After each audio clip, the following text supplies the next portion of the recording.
baby. Now you did Danny, Anis, Alex, and Simon. That's it, yeah? Alec. There we go, close enough. So, I was saying to you just before we roll the camera that you've been gigging on and off for about 3 years. It's sort of like just more of a fun side thing, but does it feel like it's evolving into more of a permanent thing, or you still have that? It does kind of feel a little bit more like it's evolving into something, but... Yeah, we're kind of, we were kicking ourselves that we're not practicing more. We only get to practice every few weeks. Yeah. It'd be nice if we were doing it more consecutively. I think we'd be a lot better. Yeah. We'd be a lot more further. We have a lot of songs in that, but we just... Yeah. And how did this evolve? Was this just like an after hours thing, that just when you weren't doing feud business, or you weren't like, you know, you just felt like it was an outlet to... Yeah, I mean, I've always been writing music even before I was in feud, so... Right. And obviously Alec was singing and he'd play the bass or whatever, and we would just jam out a little bit. We all kind of play a bit of everything as well, so we have an input on... And do we have any cool kind of influences, references? I don't know if you've got certain bands that you like to aspire to, or... If we were to pin it down to one, it's probably the Beatles. Everything. Yeah. Probably what? Beatles. Beatles, oh yeah, they're going to be big. I can feel it. I think it's, yeah. Yeah. So the idea of, you know, when it comes to these days, a band in any way, shape or form making money, it's about the live gig, really, isn't it? Because it just doesn't seem to have an industry around the record side of it. I mean, do you guys talk about that or think about what you might do, or is it not necessary at this stage? Or we're just trying to get gigs. Yeah, we just take everything we can get. Yeah, we're not really going out there too hard to get them, but when it comes to us, we take it. Yeah. The more experience you get, the better. Yeah, exactly. And what is it like on the gig front? Because I remember now at Kilcool there was the great kind of gigs over by the community hall, and that would happen every now and again. There'd be like 5 or 6 bands, and we had them in the Scout Hall. Right, the Scout Hall. And that it just doesn't seem to be happening now. Is it just people are tired, or isn't enough bands, or generational? You know, yeah. Going to college. It was a huge thing before when like Enemies. Yeah. Right. Cool, there's a lot of good bands, but now it's kind of faded out a little bit, so I don't think it'll probably come back.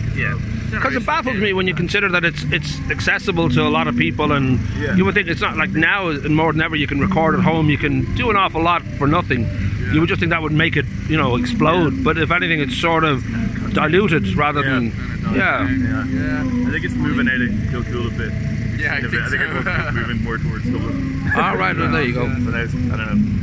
So, I know that you're looking for gigs, but are you recording? Are you planning to kind of go down the route of releasing a few things, or? Yeah, we've got a SoundCloud. We don't quite have Spotify. We're not that technologically advanced, but we have some recording equipment at home. Instead of going somewhere and doing it ourselves, I have some equipment, and we just record what we can. We layer whatever we can, and then release some things for a while, you know. Right. Now, I know there's travelling to France and all that. Is there a sense that it's a malleable kind of lineup that it can change depending on what's going on? And Dylan was playing the box the last time we played a gig. Right. Mainly me and Alex are together, but then we get the odd person in, like, special guests. So I know that we're hoping to do a gig on the 29th of May. Again, it'll be a different lineup because some people are going to be in France and some people are going to be here and all that. Have you any other things lined up for this year so far, or are you still knocking on doors? Or? I think it's all knocking on doors. I think, and I think now that but you hold on, you do look like lazy bastards. Have you knocked on any doors at all? We've been throwing stones. You just wait outside the door. We send the odd random text at 4 in the morning to. I mean, we have Owen in Kilcool. He has a record studio. He does all feud stuff. So I mean, we could get in contact with him if we were ever. Right, no one's going to be here actually today. He's one of the judges, and he's part of the prize. His studio is one of the prizes, recording with Owen and all that. Well, that works. There you go. Yeah. Sit outside the door. It's all very. There's the door.